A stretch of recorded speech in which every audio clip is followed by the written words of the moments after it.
New. Back at it. 2 years later, huh? Once again. 2 years later. Yeah, he's good in small doses. That's what I like to say. Yeah. Yeah.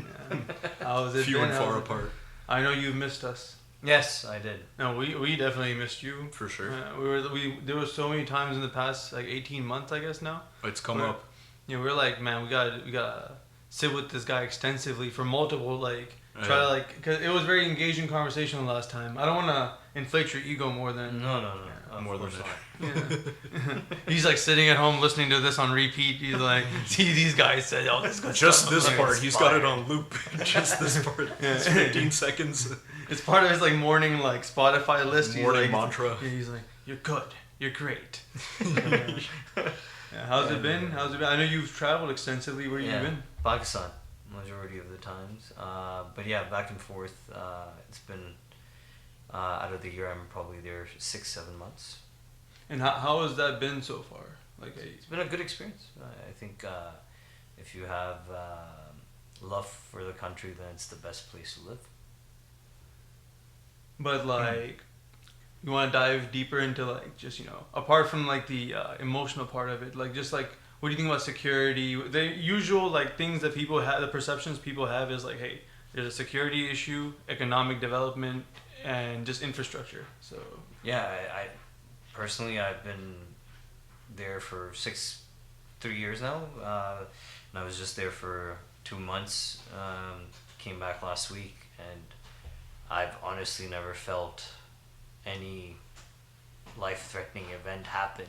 Obviously, if you're gonna go to Third Ward in the middle of the night in Houston, you'll get robbed. So I mean, if you're not stupid, then don't be by yourself. Do you think it's one of those things where they people overblow the parts of living somewhere that are particularly whoa, even though it may not be? Yeah, of course. I think the amount of human trafficking or rape or people getting robbed in the States happens more often than similar to any other country. So it's really just a matter of perception. Pakistan, it's everyone kind of exploits it and talks about it. Yeah. Where I got robbed or I got shot, but technically it's happening everywhere. So there's pros and cons, bad and goods. 220 million people are living their day-to-day lives there, so I mean, shit. Why would they? Yeah, you're right. Yeah. I mean, it's it gets more amplified in the news here. So people who are part of the diaspora here, they're like, oh crap. Back home, we're it might be they're have no roads, in some places, trash everywhere, and they're thinking people are bartering or something. Well, for me, I have no reference point, right? So I've never been there. No. So that's why I asked this question. Right. Because as for what my perception is, I mean, how do you describe your entire perception of a country in brief? But I mean, I don't know, whether if I go there, do I expect to get pickpocketed, or am I chilling, or am I? No, I think a lot of people that come to Pakistan is with that perception. I've had multiple people visit me from the States, and there's an incident that happened where one of my relatives came and I picked him up from the airport, and he was hiding his phone under my car seat. I was like, "What are you doing?" And by the time he was leaving, he was very comfortable. Where I'm not life. My life isn't in danger. Right. As in when he came, he was like, I'm gonna get robbed, or someone's gonna shoot me, or something's gonna go wrong. But once they started living there, it's you're just like anyone else. You hear these worst case scenario stories, and then you're just like, oh my god. And I don't want to go where take you in the wrong direction, but there is bad. Sure, but sure. Obviously it's not as bad as it's talked about. Right. Because I mean, if you look at the positives in the country, just by you being there economically, for example, me living there, there's 7-8 people houses that run because I'm there. Whether it be my driver, whether it be my cook, whether it be people who work for me, they're feeding their families from what earnings we're making right through me, right? Yeah. So I mean, technically, economically, you're also benefiting people who live in the country. So I mean, it's people call it a third world country, but it's an upcoming country in some people's eyes, right? So if you look at it in that perspective, then I think Pakistan has a beautiful side to it, what we don't talk about. Do you feel like people in Pakistan are hopeful? Oh, of course, yeah. I mean, I think that perception that they had 50, 40 years ago, oh, let's leave the country, let's go to the States, or let's migrate somewhere else, that perception has kind of fallen out because of people who left in the 80s or the 90s are coming back and telling them what's the actual truth. Yeah. They're like, oh, okay, well, in that case, I don't want to go. Or some people are going, and then a few months later, they're like, I don't want to live that life. So I think that perception is dying out. But saying, oh, people won't leave, that's not the truth either. So, I mean, if you were to say, hey, we're going to open visas and tell everyone we're going to give you free visas, people will leave. But that mindset is shifting where people are more patriotic, or they're more towards the mentality, I'm going to live here and die here now. Got it. I mean, if they can't leave, right, they rather make the best of you got to find have. hope in what you have and move forward with that. Okay, interesting. I mean, I wanted to dive more into this later on because it's connected to something I want to touch on. In regards to like this media narrative that I saw running in India. In India, and just like, you know, full disclosure, the past 3-4 days I listened to a lot of Indian media online and TV, just so no one else has to. Nice. And I want to dive deeper into this because it's also a part of the last part of the multiple deals that Trump made the past 4 or 5 days.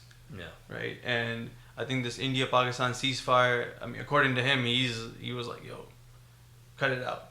But I mean, that's a quote. That's not me. That's not a podcast thing. It's a quote. Cut it out, guys. Yeah. But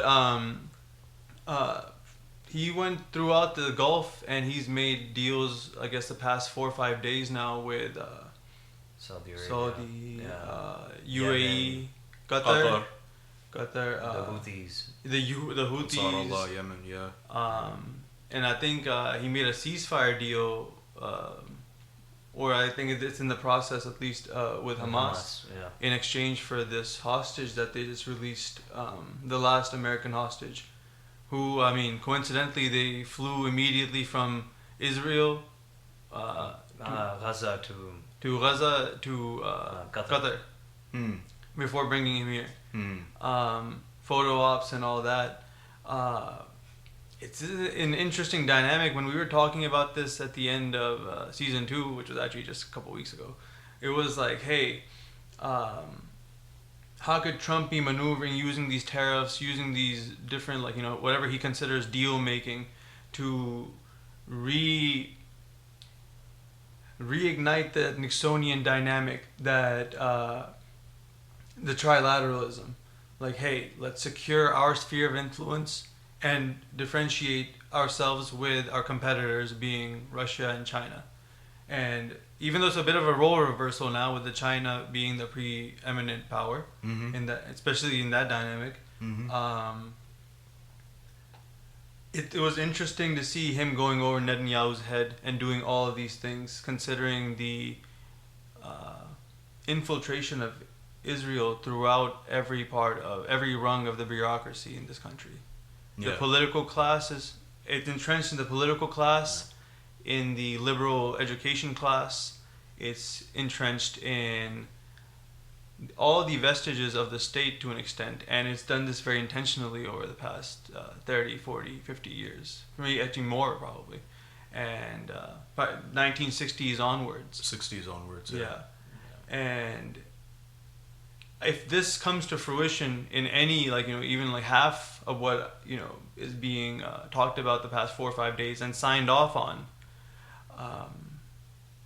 it would be an interesting role reversal here that's unfolding. And I'm not saying the bureaucracy that runs this country is not going to kick and scream out the door, specifically on this matter with Israel and its relationship. But I think even Netanyahu recently in the Israeli Congress announced, hey, we need to wean ourselves off of U.S. aid. So there is some kind of shift unfolding, unless this is some big cat in the hat type of what's that's up. That's my other thing is that Trump is a showman, right? He's a deal guy. He's a PR guy. How much of this or what aspects of this may be An illusion. diplomatic brinkmanship?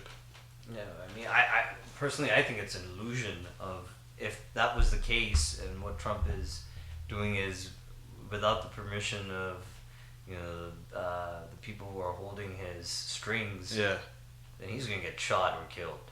Right, and so like, to what degree is this really defiance from like the broader, like, I guess, like Zionist structure or whatever, versus just like kind of maybe a personal kind of, Netanyahu, you're being kind of annoying right now, but like, the plan is still the plan. And could this be a bluff to maybe try to, I don't know, twist Iran's arm into like, hey man, like, let's work out a deal, blah, blah, blah, blah, we're doing all of this, everybody's placated, bomb the hell out of them. Out of Iran? For example, I'm throwing out a wild hypothetical. Like maybe not that, right? In that scenario, that's a very long game, and Trump doesn't have that much time. And you don't even need to do all that. You can just bomb them anyway. Well, whatever the case is, right? Do you think that he may be trying to placate something? And I'm just kind of throwing that out there. I mean, so the first thing that I talked to you about that came out was, hey, he's annoyed about being manipulated by Netanyahu. Yeah. This actually was after the signal leak on the Yemen bombing. Yeah. And I guess they were pushing him to escalate in Yemen, his cabinet, people around him. And the signal group that the quote-unquote accidentally, I don't believe that for a second, that accidentally they added a reporter onto a signal group, which I think Signal itself is kind of a sus company. I'm not sure about the specifics of it. I mean, I don't trust any of this stuff. Anyone who's like, hey, I trust encrypting or whatever, I don't trust any of it. Like, it's infiltrated by some cybersecurity company from Tel Aviv. But they added a Washington Post reporter onto it who has, again, liberal educated class. Yeah. And that's the first inkling Trump got that there is a mole and it's being pushed by Israel. And he's being manipulated by Israel. That culminated in the National Security Council advisor, I'm forgetting his name, Mike Waltz? Mike Waltz. Yeah, but he also made him the UN ambassador after firing him. Oh, he just like swapped him around? Yeah. I mean, I guess that's his way of getting around like this issue, right? And that is a sidelining at this point in American history, in the UN's history. That is a very it's somewhere you would send someone to kind of get obscure. But the shift is quite strange, because if you look at it, they're so deep in water with Israel that how much of a divorce could this possibly be? Cost them, yeah. I know it's hundreds and hundreds of billions of dollars that they've put in Israel. I mean, is it really possible that they can shift from, Israel and go towards the other?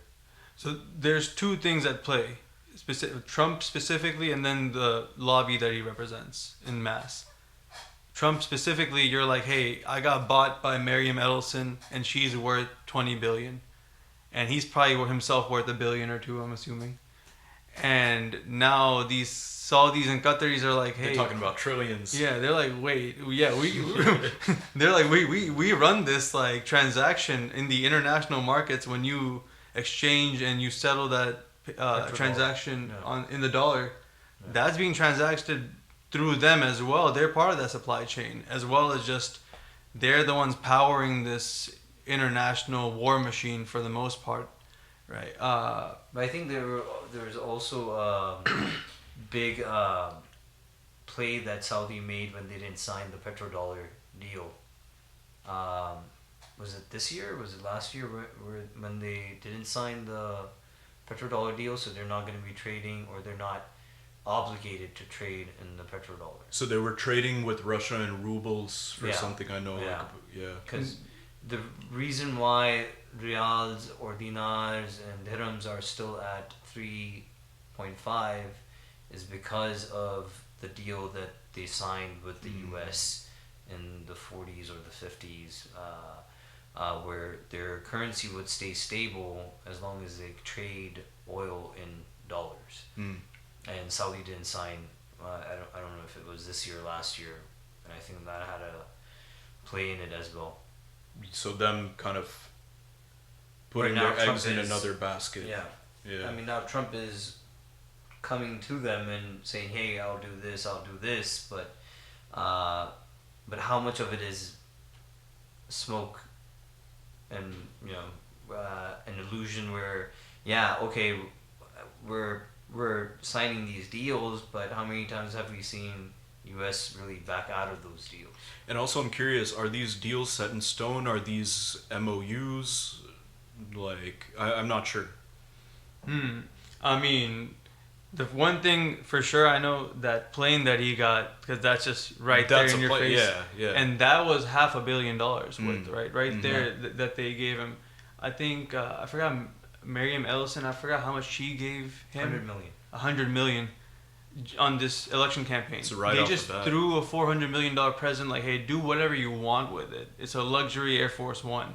Like, again, like the most Gulf Arab thing to do. Yeah. But I feel like the other dynamic at play here is that the industrial capitalists at home, who are happy with these tariffs to an extent, as in, or at least ideologically inclined towards that, even though they didn't ever think that it would come to fruition where they're pushing these 100% tariffs worldwide. That industrial capitalist lobby has more function of these Gulf petrol stations than financialized, capitalized lobbies of the Democrat Party do. Even though both parties are in bed with the financial capitalist class, the Republican ideology, from its inception to an extent, but we can get into it some other time, but right now that lobby of industrial capital relies more on the function of oil. That's what's powering this, as well as the armies around the world. And but since U.S.'s inception, and since they've existed, they've had so many regime changes. So if Saudis were,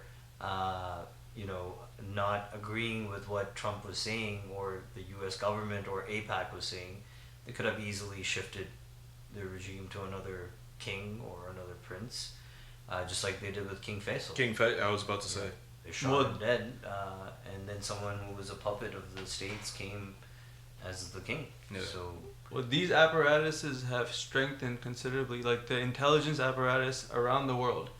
India, Pakistan, I mean, honestly, and I mean, a little bit of a joke, everyone except for Iran, it seems like, has a very strong intelligence apparatus at play. Yeah. And now you walking into a king's court and killing him and shooting him in the head or whatever, I mean, whatever the dynamic was at play. Or even what happened in India in the late 90s with Rajiv Gandhi.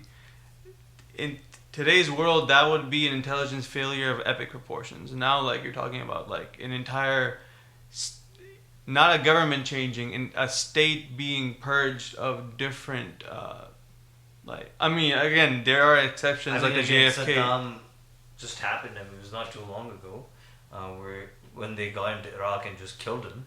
Well, you think they would Gaddafi MBS for? They could.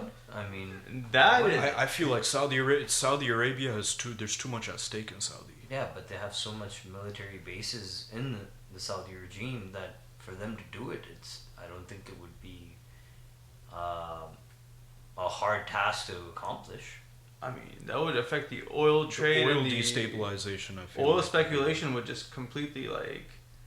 I mean, as long as they don't leave a vacuum in the country, then yeah. Restabilize it real quick. Have a second guy on deck. Swoop in. Just bring in another puppet, just like they have with other countries. Well, you're right. Actually, they just did it with Assad almost. Yeah, Basically, they did it with Bashar I'm not al-Assad, saying it's a 1-to-1 comparison in any Yeah. of these situations, and it's not. And I mean, again, I don't agree with that being a possibility with the petrodollar the way it is, and the deal that, especially the post FDR like dynamic where, hey, we'll make sure you or your family is in power and you just make sure that our war machine keeps running. To be reductive.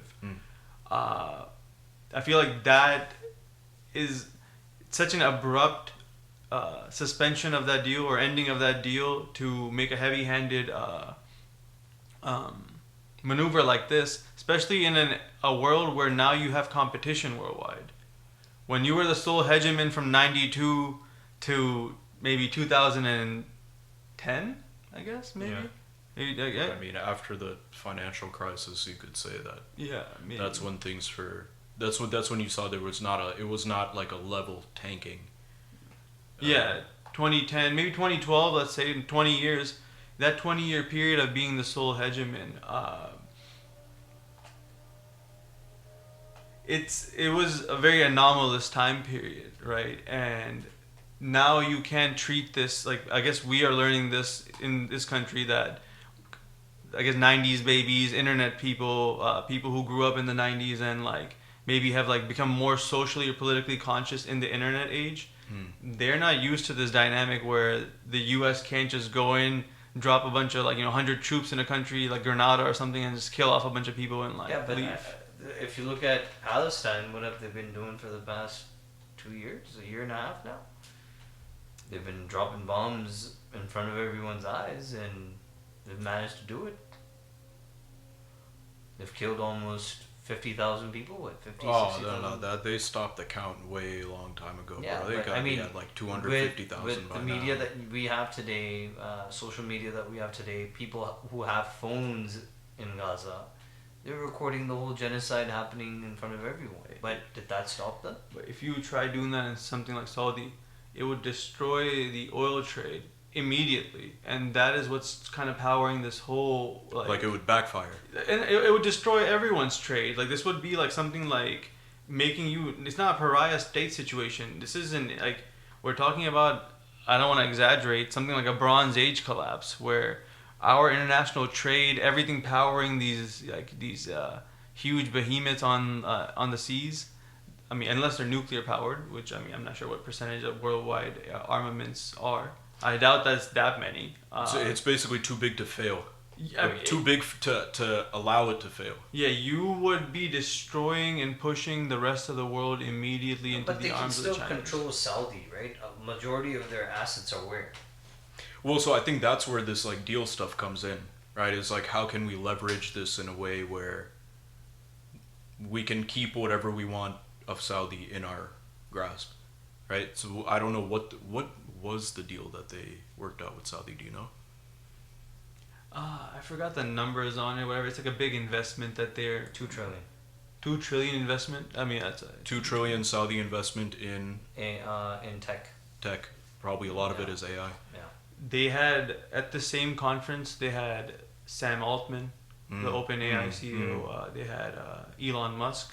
And again, someone who is leading the EV charge, supposedly, in bed with the Saudis. Again, they're diversifying. And they've been doing this in the other, like, they've been doing the sports. They did it with golf. Saudis trying to move forward, yeah. Yeah, they did it with golf, with the Lift Tour, where they're like, they've sabotaged the PGA course into a deal. They're trying to do this in soccer. Soccer, racing, I think, some racing thing.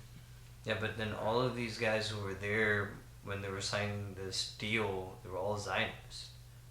They're all from the Jewish lobby. Well, I mean, this is happening in the context of the past 4 or 5 days, I'm saying, where there's a breakaway of... in the same week in New York Times, I saw 2 articles headlining that Israel killed someone in Palestine. And that is not something the New York Times publishes. The 6 deadly minutes. Yeah, there is a shift going on, I guess, throughout the apparatus right now, to not rid the Israelis or, like, whatever, like, or not be, like, in a close alliance with them or whatever. It's more so like, hey, let's not let them dictate the terms of engagement. You are our colonial project, and you have to, instead of you being infiltrated with this whole worldwide intelligence apparatus that they have entrenched in, specifically in the bureaucracy here, or the political class here. I think that's where the movement is kind of happening. Remember what you are, a pawn in our agenda. Yeah, yeah. And I mean, I don't think it's gonna the outright. Who are you saying is the pawn? And It's like the U.S. telling. It's like Israel, Trump telling Netanyahu, like, stay in your lane. Like, no, but really, is that the case? That is the case. I think that's what Trump is trying to convey. No, but that is I the think reality as well. I think, like, as in, like, for like people of our ilk, like, we would agree, like, Israel is the colonial project, but this is the hegemony resides here. The imperial hegemon, it resides in the U.S. Yeah. But some people would argue that and say that Israel is. So the flip side of it is that there's that debate: is that does Israel control the U.S. or does the U.S. control Israel? Well, I mean, like Hassan Nasrallah, in one of his speeches, he was clear about. He was very clear to make that distinction that, hey, do not fall into this trap of thinking that Israel is the head of the snake. In his words, in reality, the U.S. is leading that imperial hegemony, and one of its many tentacles, I guess maybe its biggest one, is entrenched right here in this region. They probably live in the States. They probably earn from the States, but their loyalty is coming from the Zionist state. I feel like at a certain point, though, like, does it even matter anymore, or is it just one apparatus? Yeah. Like this Zio, like, imperial kind of thing, just being one beyond even a country, Israel, United States, a global apparatus in the financial sector with the military-industrial complex, all of that. And you have the senior partner, junior partner type of thing, but I feel like at a certain point, it's like, I mean, they have subsumed other classes worldwide, but the industrial capitalist class, which has its own, like, it has actual capital, and they have skin in the game. They can't just give up and leave, so they have to fight. And you see this in Iran right now, where the merchant class, their natural inclination is to, like, hey, we liberalize trade. the economy, get foreign direct investment. Yeah, there is no like, there's no way around that. This is their predisposition. So I want to bring something up with that. The last election that they had, right? You had the principalist candidate and the reformist candidate, and usually, like, the camps fall into the way they are. In the runoff election, you had folks from the principalist camp, the more revolutionary camp, actually jump ship and vote for the reformist candidate. And some of those folks who were pushing that were people who maybe socially conservative, but economically were still liberal. They wanted the foreign direct investment. And so they were quote-unquote principalist or conservatives in the sense of the social dynamic and that aspect of it, a Islamic system and all that. They wanted that. But President Raisi's entire thing of turn east, domestic manufacturing, that wasn't working well for them. And so they were like, okay, to get the foreign direct investment, to liberalize the economy, to get the Western investment in there, we're going to vote for the reformist candidate. And that speaks to what you're saying as that class of people, regardless of where they fall in terms of their view on implementation of Sharia or whatever the case is, the financial interest is on one side of it.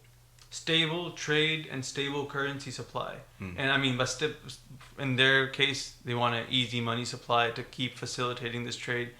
And that's where the regulation of the money supply comes in. Now, again, that's a very long-winded conversation on its own about how we go about doing that. But I think Trump's predisposition, and I don't want to attribute total insanity or total rationality to him, right? I mean, there's a mix of both, I feel like. And I feel like, right, he is predisposed to trading. Like making a trade, trading something for something and making a deal, which he feels is a win-win in his, or at least that he won more. And as long as there's a specific level of sycophancy, he's happy. You tell him he's a good, he's a great guy. As long guy. as you keep saying America won. Or Trump's great. That's what he likes to hear, and he's, Then when we're talking about these deals that the U.S. is making and Trump is signing, it's as good as his three years that are left. Well, he's running for a third term. No, that's what he claims. But as of now, there's only 2 terms. January 6th revamped. Isn't that what he did with the nuclear deal that they have with Iran? So that's the thing. He tore it up. Yeah, tore it up. is any deal that they sign really legitimate or something that you can actually follow through with? And I think that is where I don't understand what the different forces that may be clashing with one another in Iran are, but to me that's a huge red flag that you're trying to sign a deal with this guy again. The last time they signed it, again, I would disagree with both of you guys on that, because I feel like the last time he ran and the last time they signed it, it was It was signed in the Obama administration. Yeah, like 2015, before Trump's, and that's where Trump is. I think he starts his campaign 2015. That's where they sign it. We're a decade later, where post-COVID specifically, this is accelerated. The multipolarity has accelerated in the past 5 years. It's been like 10 years. It's been a decade, and we just talked about that. We had a unipolar world, at least from 92 to 2012. In 2015, especially when Obama signed that deal, and I think a little tangential, Obama mentioned him in that debate with Mitt Romney, like, hey, Russia is not a real adversary, to paraphrase.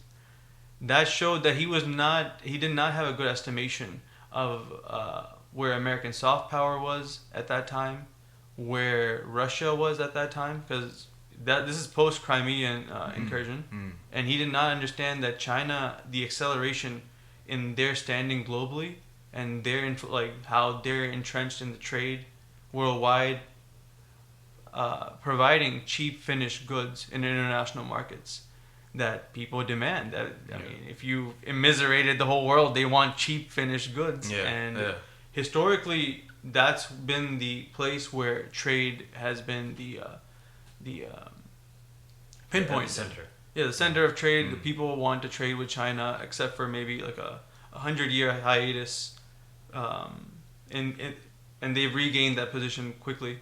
Obama didn't have that foresight, and again, as we move along, we keep on thinking and realizing Obama might be like the standard stupid generalist consultant who just could talk big about any given subject for 15 minutes, but had no foresight into any specific matter. This being one of them. And I think Trump's cutting his teeth in that environment in 2015. Now when he's come back a decade later and he's seeing this dynamic completely different. Post-COVID, where Biden, his 4 years, what they did to the international markets inflation-wise, and China kind of playing a great role in Africa, which you can dive into right now. That has completely changed up his perception, I would imagine. And again, maybe he's totally crazy and he's not even thinking about this, but I don't think so. I think you're giving him too much credit for being talented. But I don't think it's just Trump. It's the people around him too. He's, I don't know. I don't know who is like in his inner circle. I'm not talking about people he's appointed, but who he's talking to politically. It's Trump and that. But he's only surrounded himself with yes men. So they think his ideas are good, and they're just trying to insert whatever they can to change that a little bit. Again, I'm thinking about this now that he's completely stupid. Either that or opportunists who are like, yo, we can use this crazy guy to, I mean, I think that's what majority of the people were thinking, and then as soon as he finds out that they're manipulating him or whatever the case is, then... Yeah, that's what John Bolton was trying to do. He had John Bolton in his thing, and then what did he say about John Bolton? He's an idiot. I was using him to crazy or yeah. But I mean, again, if we backtrack and we focus on the conversation today of the deals being signed, how genuine are those deals where we could say 3 years, 4 years, 5 years down the line after he leaves, those deals are going to still stay intact?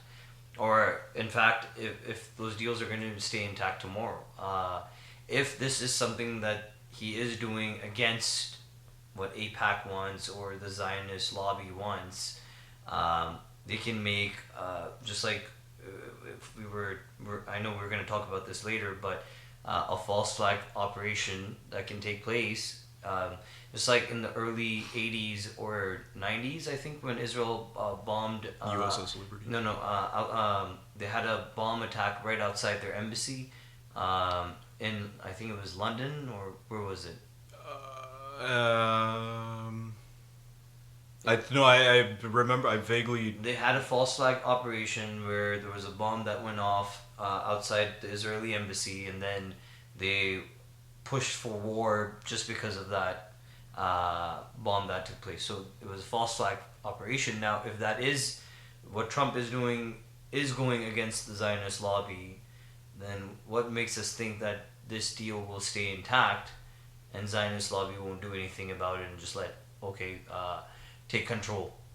Well, I think that's something we're going to have to kind of wait and see as to how this unfolds, because if this is like a... No, why wait? Look at history. I mean, anything in history that has gone against the Zionist lobby, either like John F. Kennedy, for example. Yeah. Shot him dead. Who killed him? Right? We want to talk about it, but point being is he was exposing these groups of people in his last speech. That's what he talked about, right? I'm going to expose and tell you guys blah blah blah. He leaves, waves, and gets shot. Right? Well, So Trump got shot too, so they tried it already. And I'm not saying who, but they tried it already on him. I think JCPOA 2, specific to Iran, it's an interesting dynamic at play where you see like the merchant class trying to maybe go over the head of the ruling theocratic, like the ulama class, the mullah class, and make this deal and normalize relationships through trade with the West, and slowly erode at that power from the bottom up that has been built up in Iran the past 40 years. or right? maybe they're playing chess as well. Who? The powers that are signing these deals with Trump. What do you mean? Meaning, just like, they're playing chess, like we just mentioned, if he's going against the Zionist lobby. But we all know no step can be taken unless it's with the blessings of the Zionist lobby. So they're making their move, and then what if the other side is making their move and playing a chess game saying, okay, we'll sign a deal. Go ahead and make your Trump Tower in Syria, but this will avoid them from bombing these territories because Trump Towers exist here. I completely lost you at some point. Okay, so basically I completely Syria... lost you. I'm sorry. So the deal that Syria signed with Trump, or they're signing with Trump, is that we'll give you land where you can develop, and as long as we don't get bombed or killed, and we don't want to deal with Israel, right? For example, if that's the case, they're giving you part of the land, and they're saying, okay, yeah, go ahead, build here, so we don't get killed. And so this is their chess move, where they're saying, okay, yeah, we'll sign these deals, but we all know the legitimacy of those deals. To how long will they stay intact if it doesn't have Zionist blessings or Zionist lobbies? Blessings? But by having by having a U.S. investment there, it protects them their from assets. And then the same thing goes with the Saudis pledged $2 trillion in that tech deal. What we just mentioned. Why are they pledging $2 trillion if they're not getting anything in return? It secures their AI enhances, right? Their tech side enhances. Their people get educated. Now they're much stronger. You know how Arabs were, pirates before, or they used to loot caravans that used to pass their areas, and they were thought as, they're just dummies. We found oil. We'll keep drilling it and keep taking out as much as we could. Then now, what he just mentioned, yes, taking over Saudi can have a big impact on the petrodollar. So the Saudis and these Qataris and these Emiratis, all of these guys are making their chess move, and these guys are doing it from their side. So my point was that maybe what if they're also thinking, okay, yeah, let's make this move and see how far it gets us in the 3 years that Trump has left. Well, I think in a way they're kind of, both sides are kind of doing that.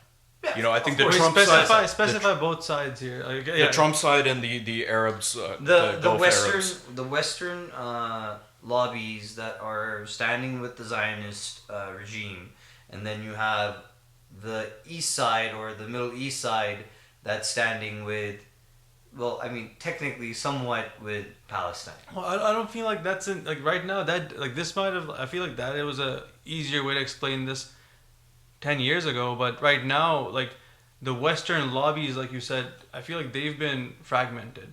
Europe is busy trying to consolidate like Germany has consolidated power throughout and has a monopoly on the labor force there. And France is trying to do what it can in North Africa, which I guess we can get into right next to this. And like there's no Western lobby monolith anymore. There's a fragment in that hegemony, that imperium, and I feel like that's where, like you're mentioned it right now, like, hey, that's where these merchant classes in these different countries are saying, we'd rather deal with you and get have this.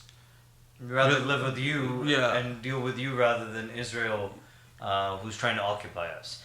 And I think that somewhat kind of makes sense to why Trump, because after 3 years, Trump has nothing going for him. So if he does financially and business side of things, it does make sense for Trump to make these deals with these countries who are giving him land to develop. And what does Trump do as a businessman? He's a real estate mogul, according to him, right? So if he does get these lands and he's able to develop and these lands for free, then yeah, after 3 years of his term.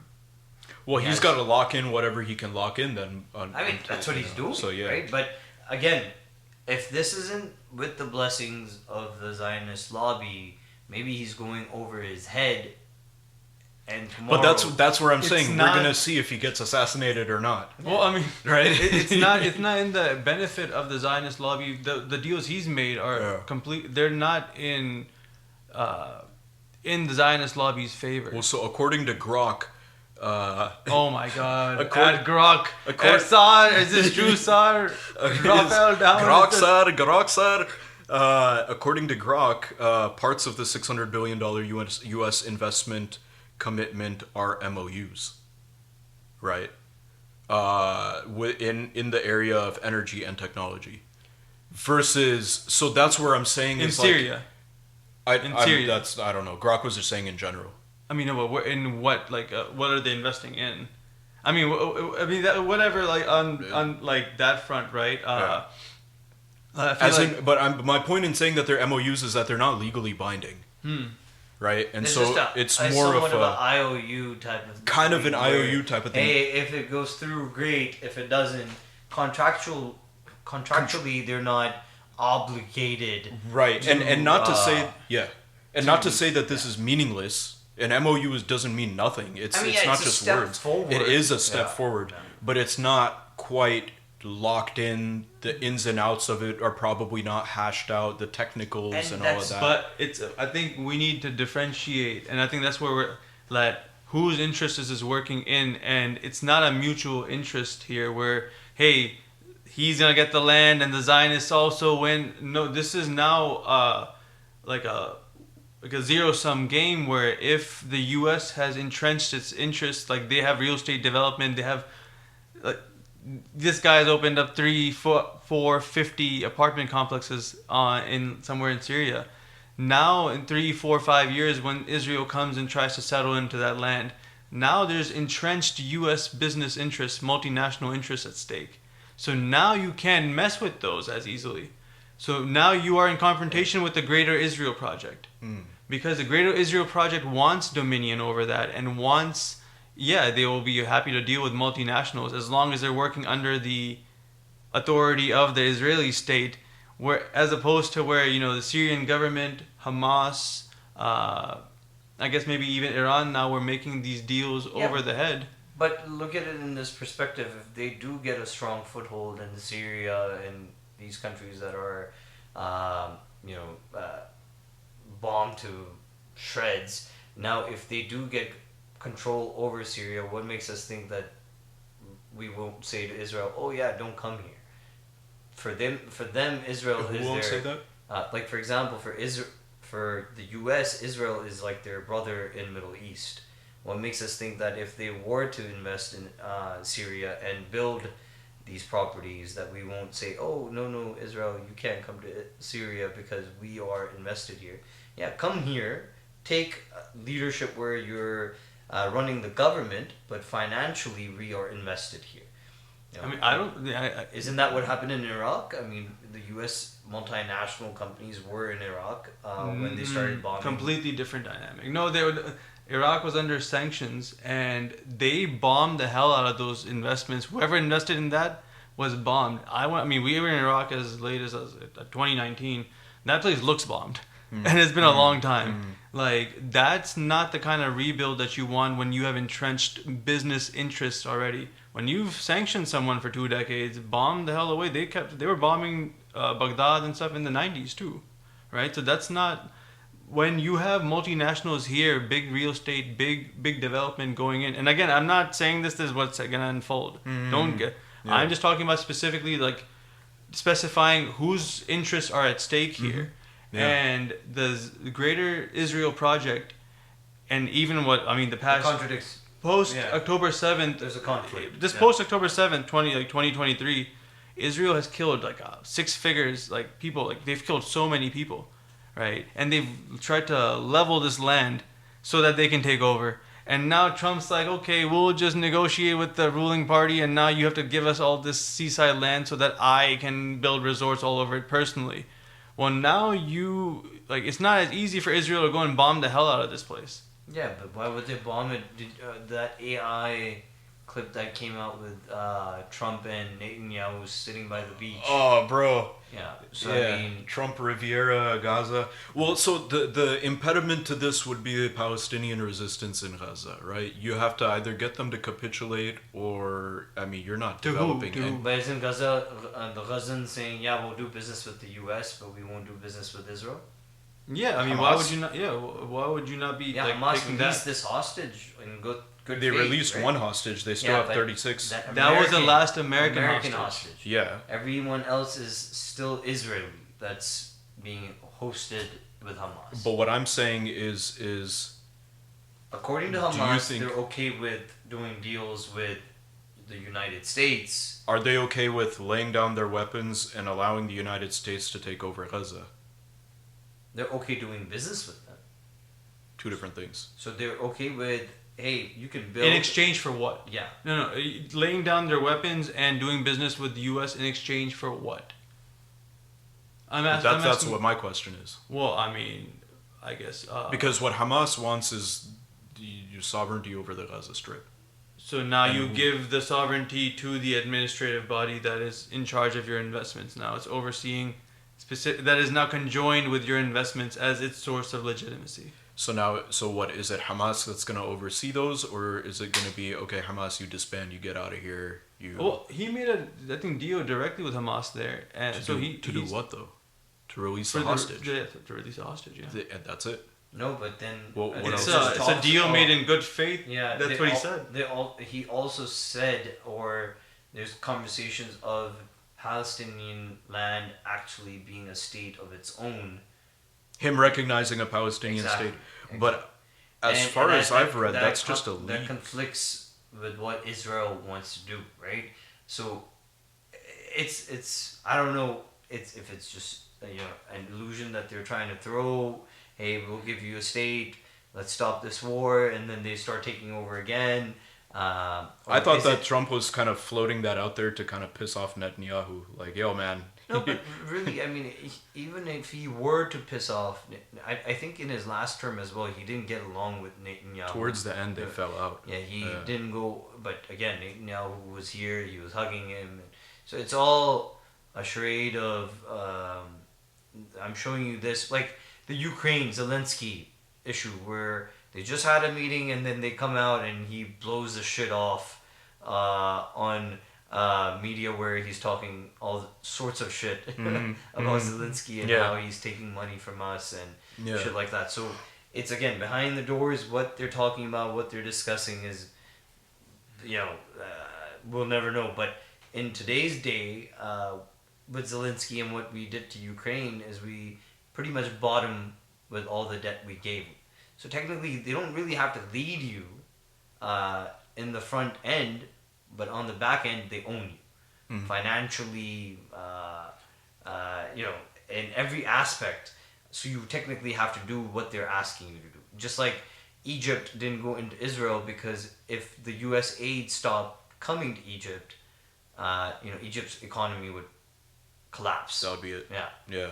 Russia bifurcated the world in a way when it invaded Ukraine, but when you go to Africa now, you have these countries in West Africa that are kicking out the French, kicking out the US, taking their sovereignty in their own hands and unfolding a new chapter, and signing deals with Russia, China, Iran. They're going towards the East as well. And this is something really interesting that I've been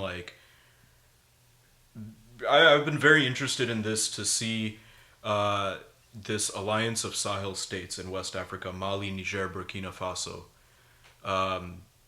And there are other countries in West Africa that have had coups over the past 4 or so years. And domestic manufacturing, nationalizing their resources, kicking out, foreign investments, that are predatory. It's a change in equation that I think people in Palestine, the resistance in Gaza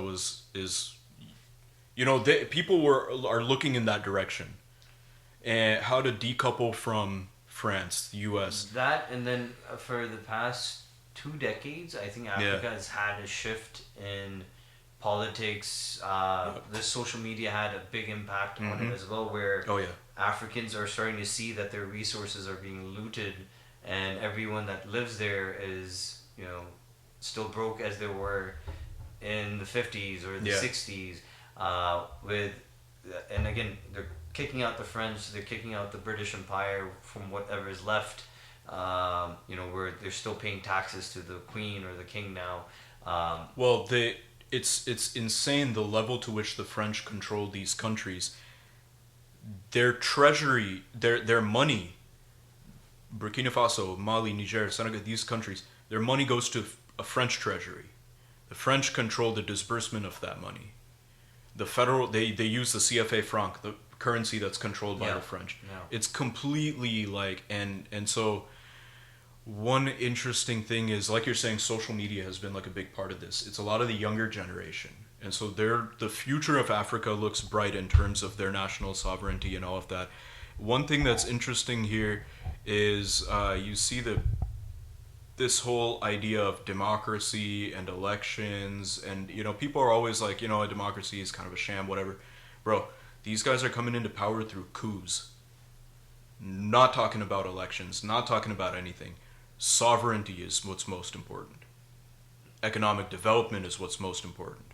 It's breaking this liberal human rights paradigm of, you don't have democracy, freedom, this and that. And I think Ibrahim Traore was mentioning this in one of his speeches that I think he gave in Russia, because he went to Russia. He's the leader of Burkina Faso. By the way, Ibrahim Traore, 37 years old right now or something like that. He was one of the, I think he was 34 when he did the coup. He's one of the youngest or the youngest world leader. So incredible. Anyway, went to Russia, and he was talking about how, this whole thing of them offering us freedom, human rights, democracy, this is not it. And now we're taking things into our own control. It's a different paradigm. You go to Russia. Russia is not a place that's particularly known for having 4-year term democracies by going out. But when you're looking at long-term development projects of a country that is so underdeveloped, deliberately underdeveloped, like these countries in Africa, democracy is not really that important. What's important is that you have stability. And so China, Russia having a bigger role in the development of Africa necessarily takes out a piece of the pie for the United States, for example. And I think, like, we're talking about Gaza, we're talking about Iran, but this is a success story in the Sahel region in West Africa of how people are taking back their sovereignty into their own hands. I think a lot of it had a big play that took place was South Africa standing against South Israel. Africa, yeah. And I think when Africans saw that, a country of their own is standing against the West, taking Israel to court, right?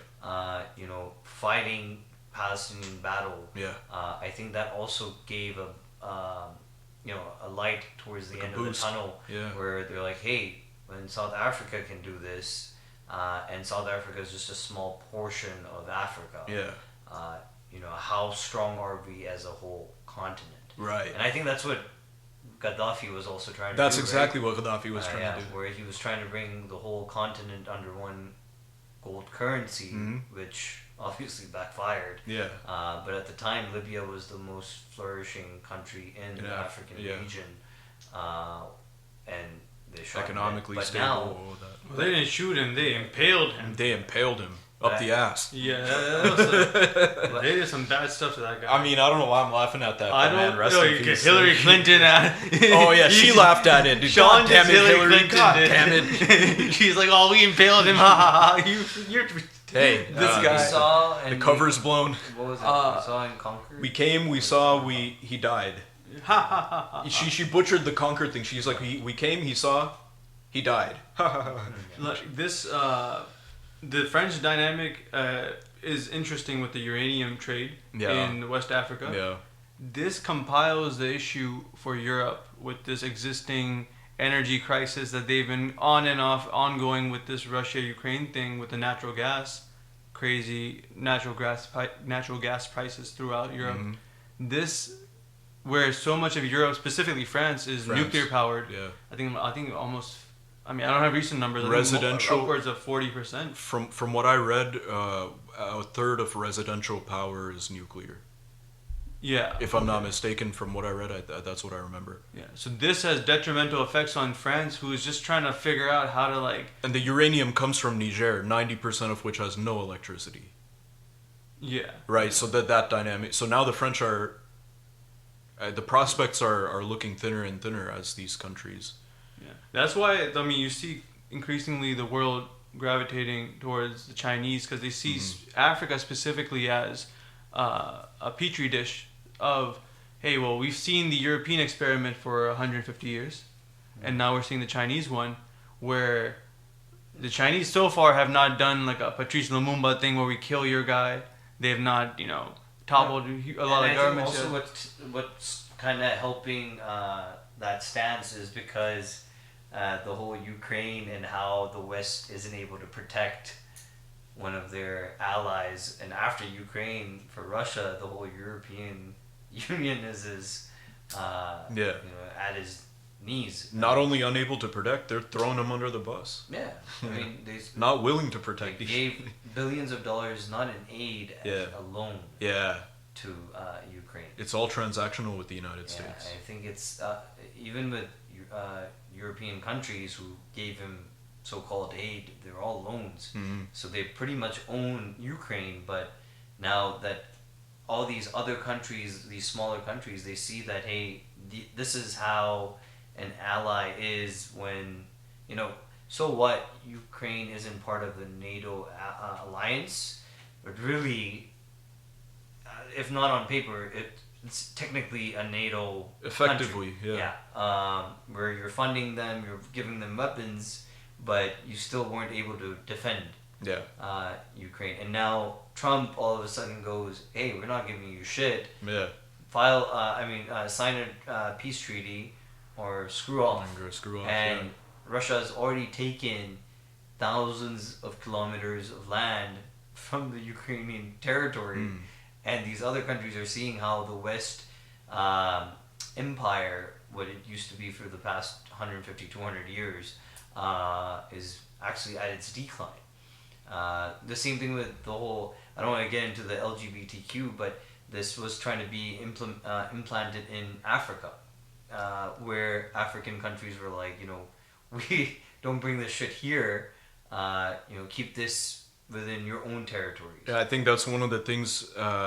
Don't quote me on this, but I believe Traore. He may not have brought that up directly, but he brought that up in terms of like social, whatever, and so the reclamation of like their own, again, not just national sovereignty, but even their cultural sovereignty and whatnot, reviving that their own tradition moving forward. So like that was a form of cultural imperialism. Yeah, I mean, point of bringing this up is all of this stuff that's happening in our current events is that you can see the empire declining, right? Now these deals, if there is any source of truth in it, if we go back to our original topic, is these deals are being made because the empire is declining, and if they don't sign these deals, the control that they have over the economy worldwide will start declining even faster than it is as of now. They're trying to adapt to this rapidly changing multipolarization. Right. I mean, there's so many shifts in, in the world current affairs currently, and everyone's seeing the influence that China is bringing in rather than the U.S.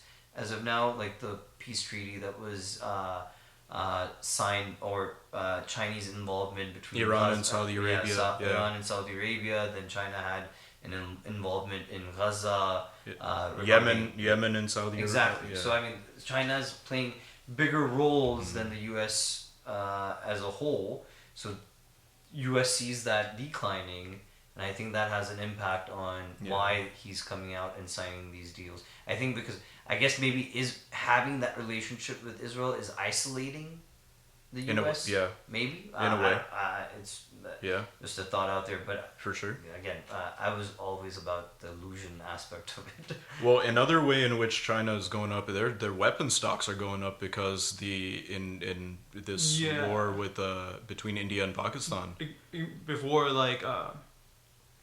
I feel like before pivoting to South Asia, I think as far as Africa, you're going to see the same dynamic that is trying to be utilized, I think, and I'm assuming right now with Hamas in Gaza, where they're like, hey, African states in this post-World War II order, now they're trying to move away from European and American dominated supply chains, like trying to negotiate with independent warlords and stuff for natural resources and rare earth minerals. Instead, they're collecting somehow if they can collectively bargain with the Chinese. Now that danger of the 90s and in the 60s, 70s, but 90s specifically, I'm saying because that is, again, a time of unipolarity.